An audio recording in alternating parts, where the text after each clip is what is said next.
In the previous video, we created our first smart coin and secured it so that only someone with the correct password could spend it. In this video, we'll use a signature to secure our coin, so that only the person with the correct signature will be able to spend the coin. So what is a signature? A digital signature allows you to sign a message with a private key. This message can then be verified by a recipient using your public key. Let's start with an example of signing a message and then verifying it.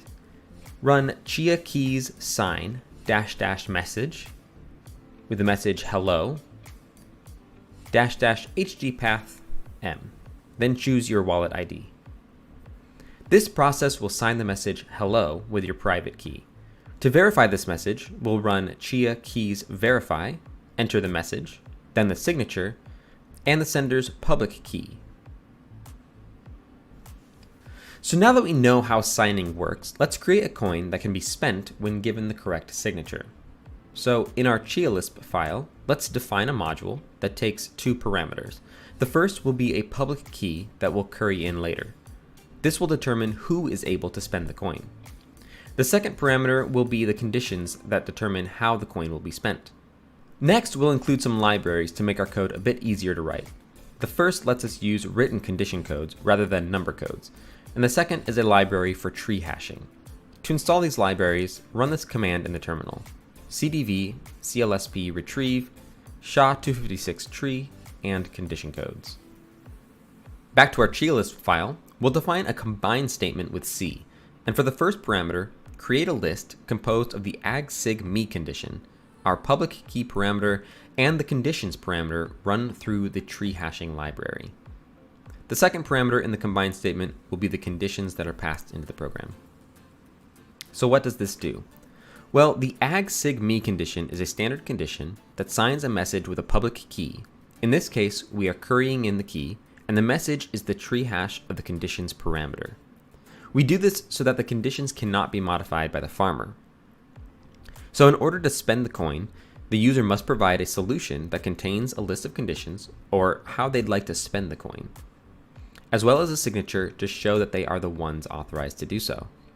For this example, we're going to create a solution that uses the create coin condition to essentially unlock the value of the coin and send it back to our wallet.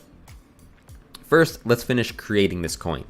We'll get our master public key with Chia keys show and curry that into our program. It's important to prefix the key with 0x to show that it's a value. Now we'll get the puzzle reveal with OPC and enter in the compiled code. Make sure to save this for later. And for the puzzle hash, we'll run OPC-H and enter the compiled code. We'll save this for later as well. We'll need to take the puzzle hash and encode it into an address. Run cdv encode -- prefix txch and enter the puzzle hash. That gives us the puzzle address. Now we'll send an amount of Chia to this address to lock it.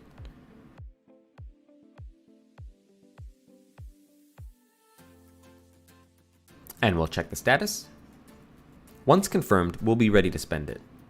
To spend the coin, we'll need to create a spend bundle. Take a look at this outline. This should look familiar to the spend bundle we created in the previous video. We'll need four things: the coin record, the puzzle reveal, which we already calculated, the solution we want to provide, and an aggregated signature to authorize our spend. To get the coin record, run cdv rpc coin records -- by puzzle hash and enter the puzzle hash from earlier. Copy the coin object and paste it into the spend bundle template. Next, we can enter the puzzle reveal we calculated earlier. For the solution, we're going to have to do some work. We'll use the standard condition create coin to unlock the value of the coin and send it to our wallet.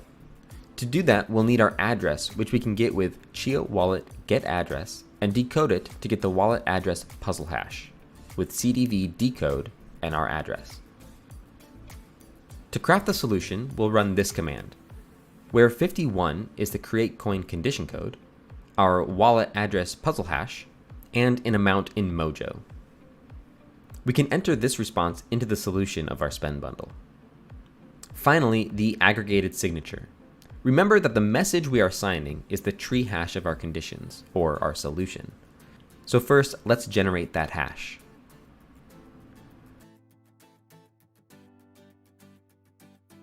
Next, we'll also need the coin ID and the Genesis challenge. The Genesis challenge is a standard value for each network. You can find the appropriate challenge by entering Chia show-s and searching for Genesis challenge.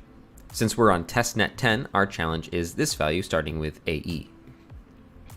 For the coin ID, we actually need the parent ID, the puzzle hash, and the amount, which can all be found in the coin record we copied earlier. To get the coin ID, we'll run cdv inspect-id coins, enter the parent ID, the puzzle hash, and the amount.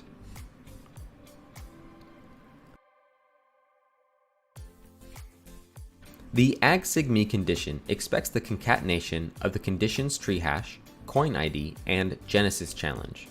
So run concat, the conditions tree hash, the coin ID, and the Genesis challenge. Make sure to use the prefix 0x to signify that these are values. Now let's sign this message. And since we're not using it as a value, remember to remove the 0x prefix this time. Now we can enter this signature into our spend bundle and push it. Run cdv rpc push transaction spendbundle.json. If your signature is incorrect, you'll get a failure message. Otherwise, congratulations, you've created a smart coin secured with a signature and spent it. So we've talked in this video about how signatures work, their importance, and how to implement them into a smart coin. Thanks so much for watching. I'll see you next time.